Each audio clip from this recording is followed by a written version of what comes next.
परम आदरणीय समुपस्थित मानस प्रेमियों, भगवत चरणारविंद मुरारियों,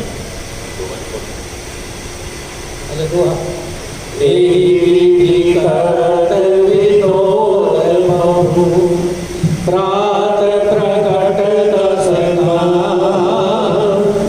सहज असंक लंक पदवी सभा गयो पद अंध सियापति राम जय जय राम तेरे प्रभु राम जय जय राम करो कल्याण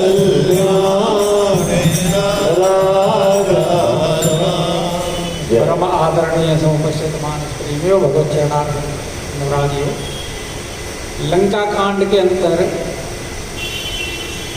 आप सुन रहे हैं कि मंदोदरी ने रावण को भगवान का विराट रूप समझाया, तो रावण ने उसके इस उपदेश को ही मजाक बनाया।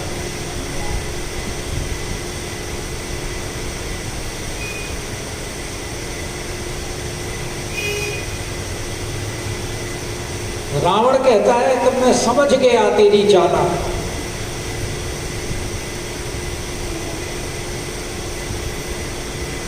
तूने राम के विराट स्वरूप का वर्णन करके मेरे ही महिमा का वर्णन किया है,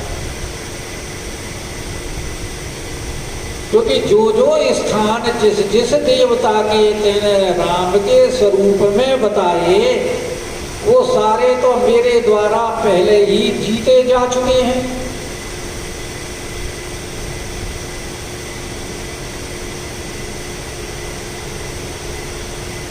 और क्योंकि नारी स्वभाव है ना,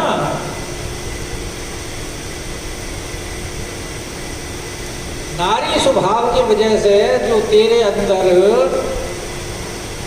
अवगुण हैं, उन अवगुणों में एक ये भी है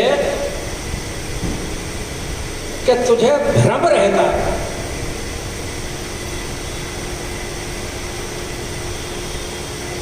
तुझे वर्णन तो मेरे गुणों का करना चाहिए था, लेकिन भ्रम से तू राम जी के गुणों का वर्णन कर गई। क्योंकि तेरे नेत्र मृग के नेत्र हैं। जैसे मृग को भ्रम होता है जल का रेगिस्तान में, जबकि होता नहीं, ऐसे ही जिसके अंदर कोई गुण नहीं है उसमें गुणों का वर्णन कर रही है।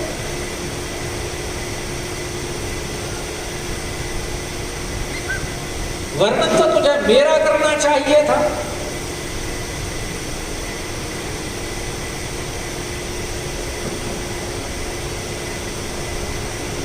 रावण की बात सुनकर मंदोदरी समझ गई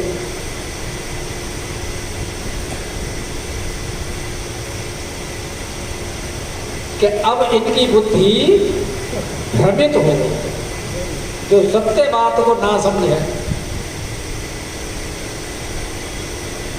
और सत्य बात को कौन नहीं समझता, जो मोह के वशीभूत होता है।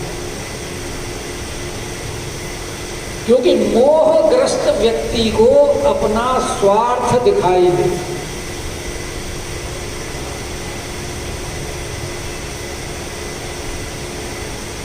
और वो अपने में गुण देखता है, दूसरे में अवगुण देखता है। अपने अवगुण उसको दिखाई नहीं देते।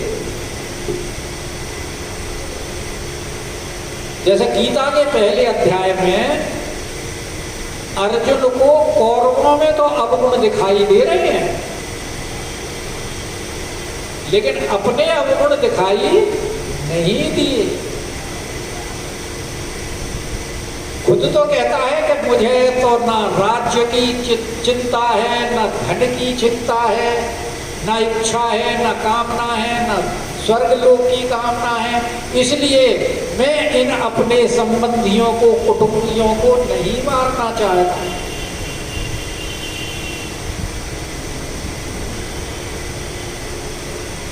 लेकिन अपने अंदर जो स्वजन प्रेम है वो भी तो एक दुर्गुण है, जिससे अपने कर्तव्य को भूला हुआ है कि ऐसे समय में क्षत्रिय का कर्तव्य क्या है,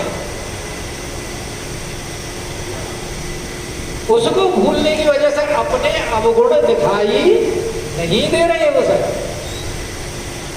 और उनके दोषों का भगवान कृष्ण से वर्णन करते हुए कह रहा है मैं युद्ध नहीं करूंगा। दूसरों के दोष वर्णन करना भी तो ये एक दोष है। तो क्या अर्जुन के अंदर वो दोष नहीं है?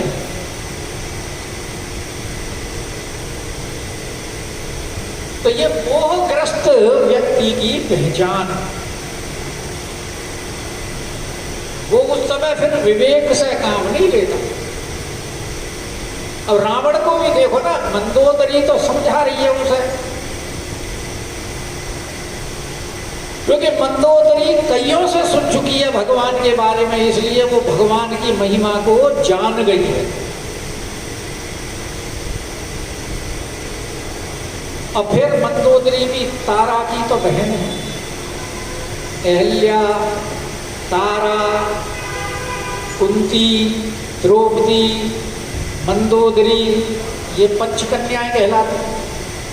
जो इनका नाम सुबह उठकर स्मरण करता है वो पाप मुक्त होगा। तारा ने भी तो बाली को समझाया कि महाराज मैंने सुना है सुग्रीव को जो सहायता प्राप्त हुई है वो बहुत ही बलशाली हैं, इसलिए आप मत जाइए। लेकिन तारा की बात नहीं मानती। अभिमानी व्यक्ति किसी की मानता और इसीलिए राम को कहना पड़ा कि मूढ़ तो ही अतिशय अभिमाना, नारी सिखावत कीन न कानो। और यहाँ मंदोदरी समझा रही है तो 2 बार पहले समझा चुकी है।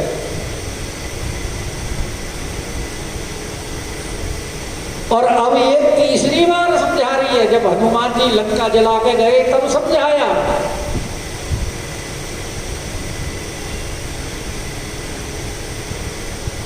तू तन सुन सन पुर जनवानी, मंदोदरी अधिक अकुलानी। क्यों अकुलाई का उसने तुझे निज निज ग्रह सब करई विचारा, नहीं निश्चर कुल के रोवार।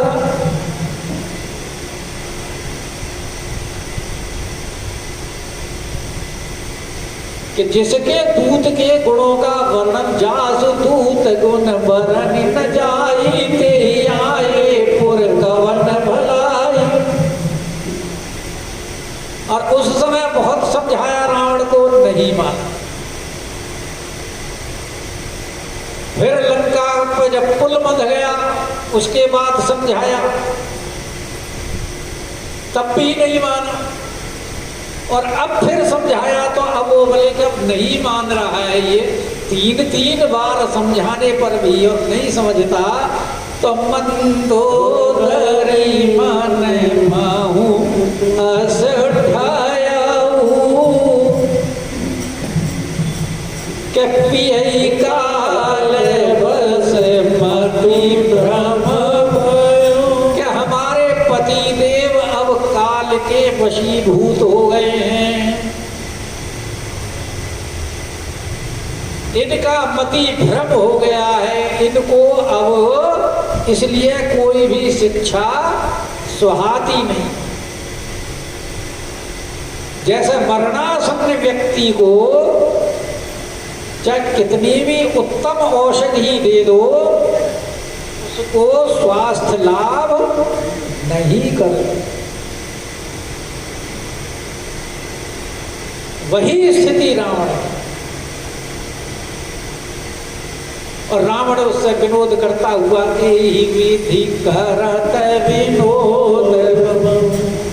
सारी रात निकल गई दोनों की वार्तालाप करते हुए। ना तो मंदोदरी समझा पाई ना रावण समझ पाया। और जब सुबह हो गया प्रात प्रकट दस कबंध,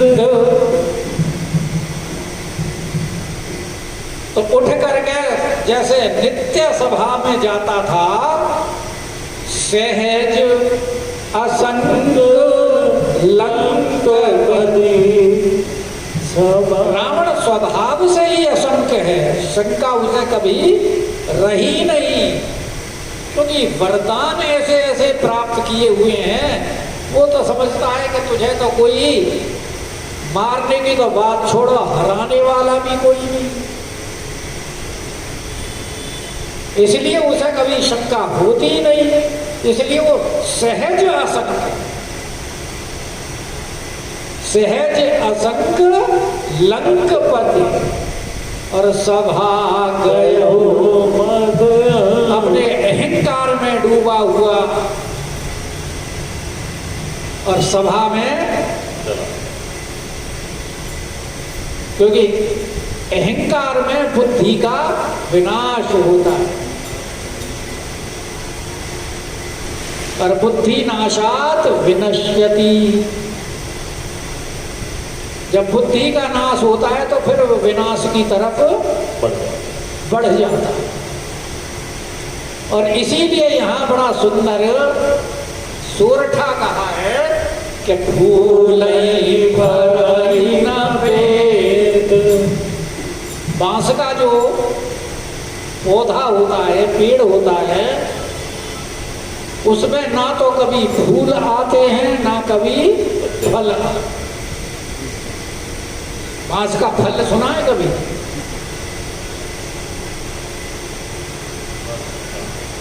हाँ, अचार तो खाया होगा पर मांस का अचार भी होता है।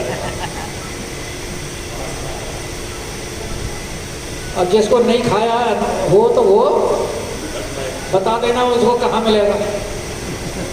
हमारे चावला साहब से पूछ लेना कहाँ मिलेगा वो मांस का अचार।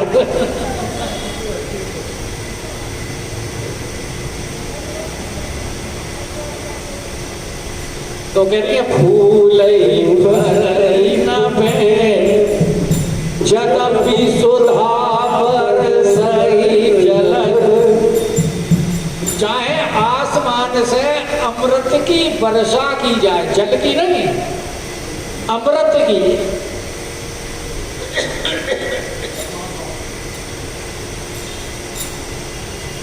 क्योंकि अमृत में गुण होता है अमृत, जिसके पान करने के बाद मरे नहीं, वो है अमृत।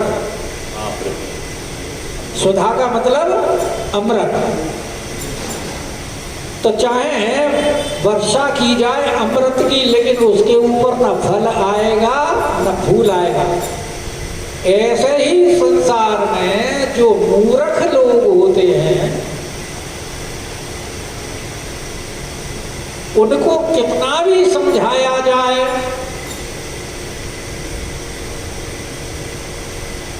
और समझाने वाला भी स्वयं ब्रह्मा जी ही क्यों ना हो,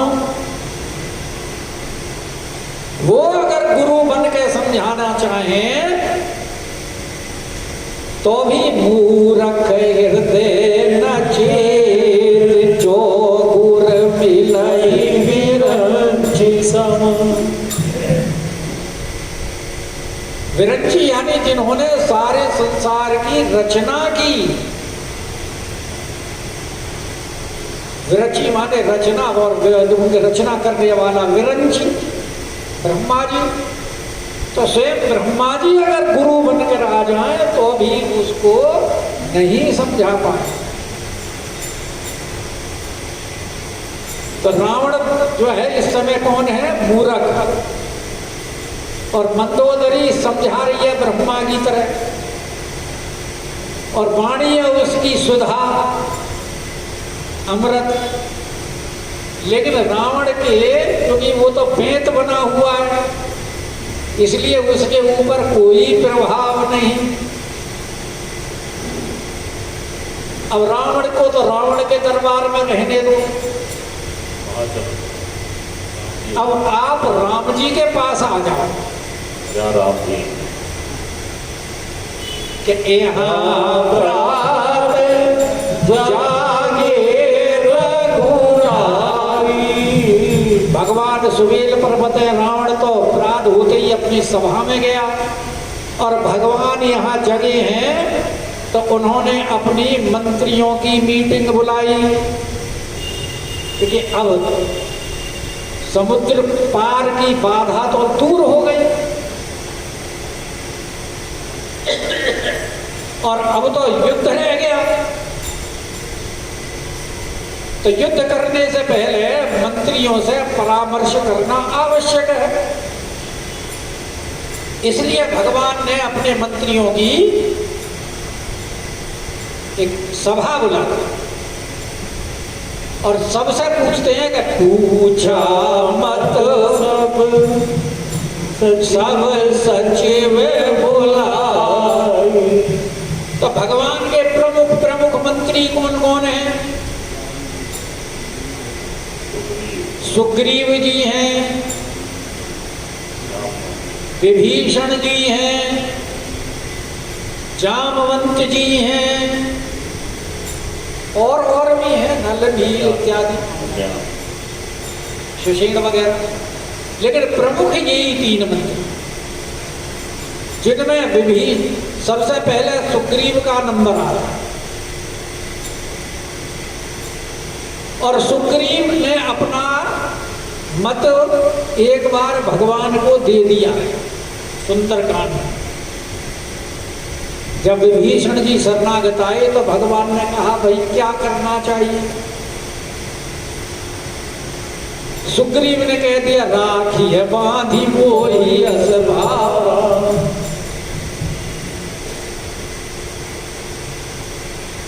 लेकिन सुग्रीव का मत ना तो भगवान को स्वीकार हुआ और ना हनुमान जी को स्वीकार हुआ, क्योंकि हनुमान जी तो आश्वासन दे करके आए थे विभीषण जी को। राम जी को मिलाऊंगा। भगवान भी कहने लगे सखा नीति तुम नीक विचारी, मम पन शरणागत भयहारी।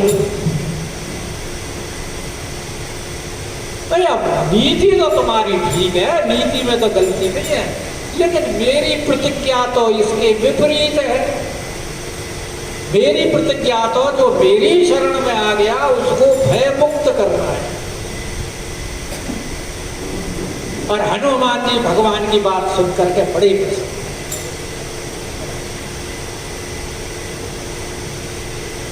जब दोबारा फिर मत पूछे का नंबर आया तो सुग्रीव तो चुप हो गए कि हमारी बात पहले भी नहीं मानी, अब इसलिए हम क्यों अपनी मंत्रणा दें। जब समुद्र पे पार करने के बारे में विचार करने लगे कि कैसे उतरा जाए, के ही विधि तरीय जलधि गंभीरा, तब विभीषण जी बोले प्रभु तुम्हारे कुल गुरु जलधि उपाय विचार। लेकिन यहां विभीषण का मत लखनलाल जी को नहीं भाया। मंत्र न यह लक्ष्मण मन भावा,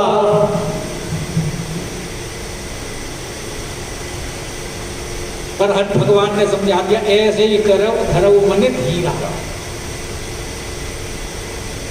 हालांकि राम जी को भी पसंद नहीं था, लेकिन फिर भी कहा लखनलाल जी को समझा दिया कोई बात नहीं, तुम्हें पसंद नहीं है, जैसे तुम कहोगे करेंगे वैसे ही, पर बात ना करेंगे।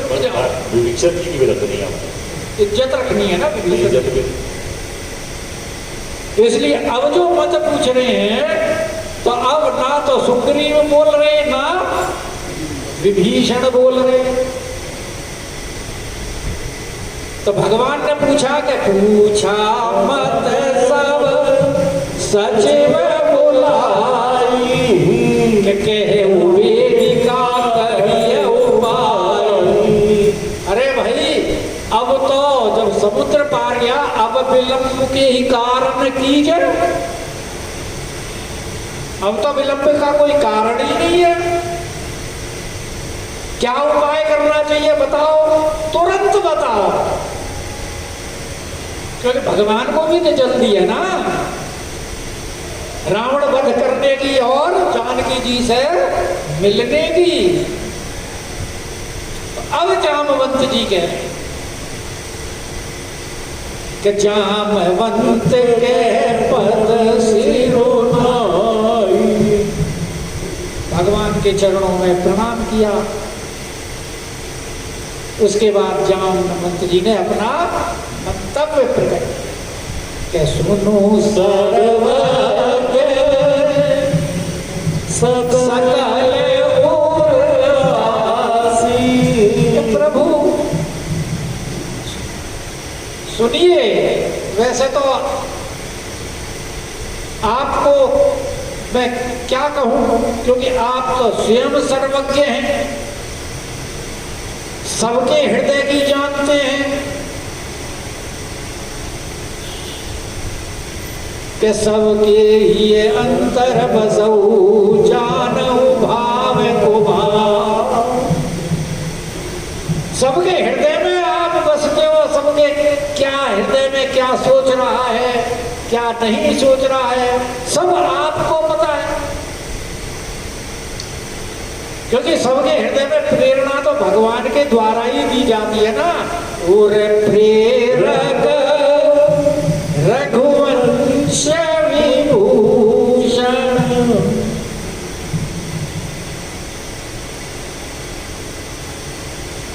तो इसीलिए कह रहे कि तुम सर्वज्ञ सकल उर्वासी, सर्वज्ञ भी हैं, सबके हृदय में वास करने वाले हैं, और बुद्धि बल तेज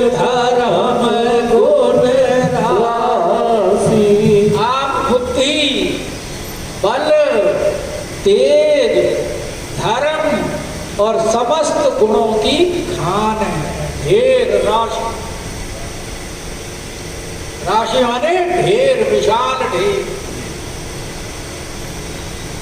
और युद्ध जीतने के लिए बुद्धि और बल की आवश्यकता होती है।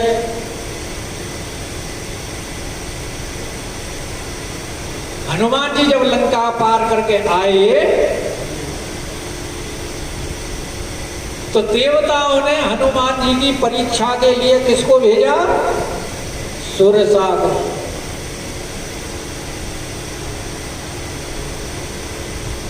कि जाओ हनुमान जी की परीक्षा लेकर के आओ कि ये लंका में जा तो रहे हैं, इनके अंदर इतना पराक्रम, इतनी बुद्धि, इतना तेज भी है, बल भी है। बुद्धि बल।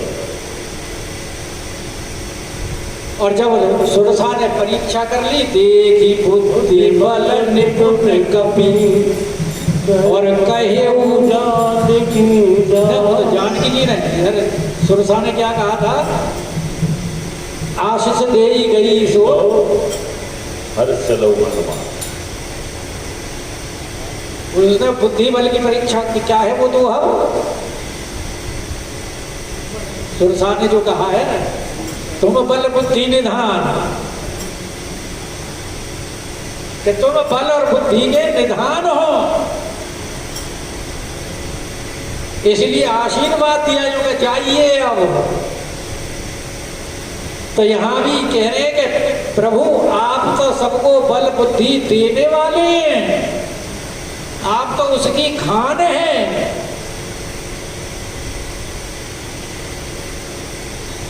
और भगवान ने देखो अंगद, जैसे हनुमान जी को ऐसे ही अंगद को बुद्धि बल दिया, तेज दिया, इतना तेज कि जब अंगद जी वहां सभा में पहुंचे तो अंगद जी का तेज देखकर सारे सभासद रावण के उठ के खड़े हो गए।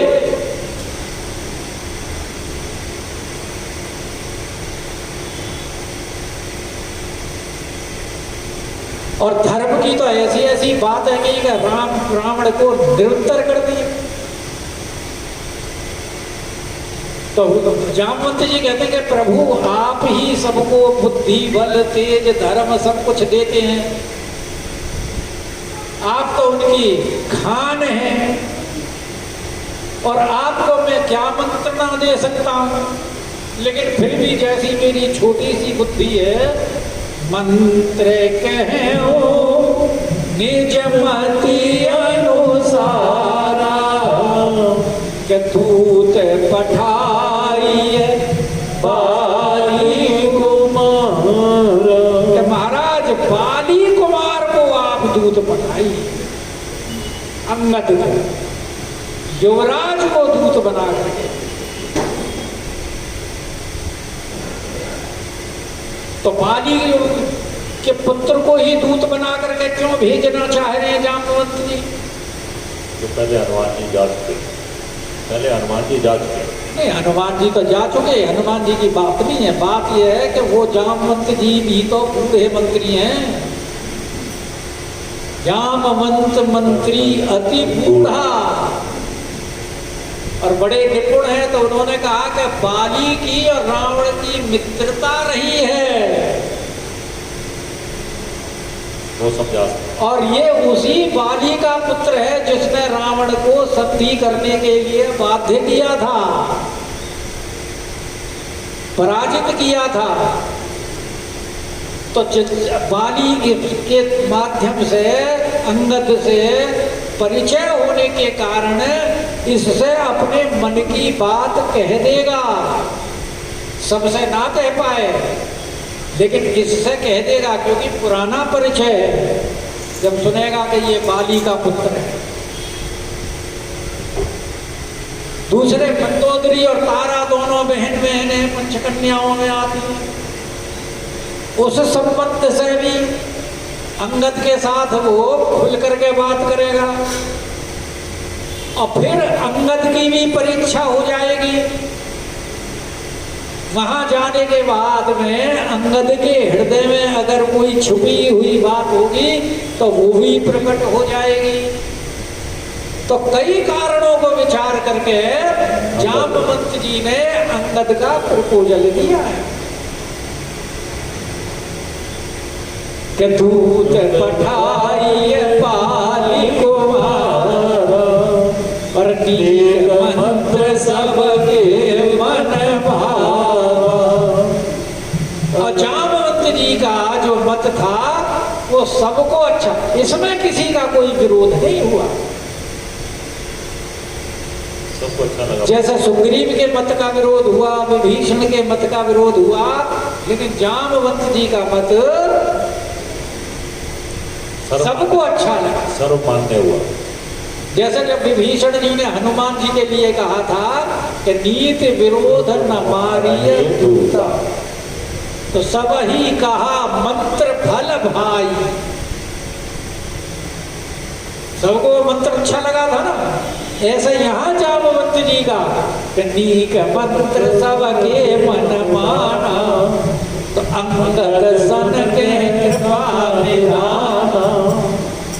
राघवेंद्र सरकार अंगद को बुला करके कहने लगे, क्योंकि अंगद के ऊपर भी कृपा कर रहे हैं, रावण के ऊपर भी कृपा करना चाहते हैं, क्योंकि राम इसी अंगद के वहां दूत बन कर जाने से ही तो अंगद का यश फैलेगा, सब जानेंगे। तो बोले कि बाली तने बुद्धि बल गुण रामा। अंगद से बोले भगवान कि तुम बाली के पुत्र हो और बुद्धि बल गुण के धाम हो, और बाली ने भी कहा था कि ये तानाए मम विनय बल सब, क्या है वो, दास अंगद कीजिए, तब दास अंगद कीजिए। तो कह रहे हैं कि बुद्धि और बल में ये मेरे ही समान हैं। तो भगवान भी ये कह रहे हैं कि बाली तने बुद्धि बल गुण धामा, और लंका जाऊ कि हे पुत्र तुम बुद्धि बल और गुण के धाम हो, इसीलिए मैं तुमको लंका में भेज रहा हूं। इसे अन्यथा मत लेना, क्योंकि तुम हमारे पुत्र हो। लंका जाहु तात, और वही पिता के काम के लिए तो पुत्र को भेजा जाता है। इसलिए मम कामा, मेरे काम के लिए आप जाइए। इसे किसी और का काम मत समझना, इसे तुम अपना ही काम समझना, स्वयं का काम समझकर ही जाना। और बहुत बुझाई तो मैं का कहूं, तुम्हें ज्यादा समझाने की आवश्यकता नहीं है, क्योंकि तुम तो स्वयं परम चतुर में जानत आयो। मैं जानता हूँ तुम परम चतुर हो, क्योंकि भगवान जिसको बल बुद्धि इत्यादि दें उसका मुकाबला कौन कर सकता है। और वो अंगद ने वहां लंका में जाकर के दिखा दिया, सिद्ध कर दिया। और कहे काजू हमार तासु हित हो, क्योंकि वहां जाकर के हमारा काम करना है, लेकिन ऐसा भी ना करना जो उसका अहित हो। और रिपोषण करे और एक तरफ तो रावण के हित की बात करें और दूसरी रावण को संबोधन कर रहे हैं रिपु, शत्रु के रिपोषण करे। अब ऐसा भगवान क्यों कह रहे हैं ये हम बताएंगे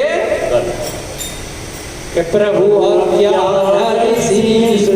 चरण बंदी अंगद उठो सोई गुण सागर राम कृपा जा पर करो सियापति राम जय जय।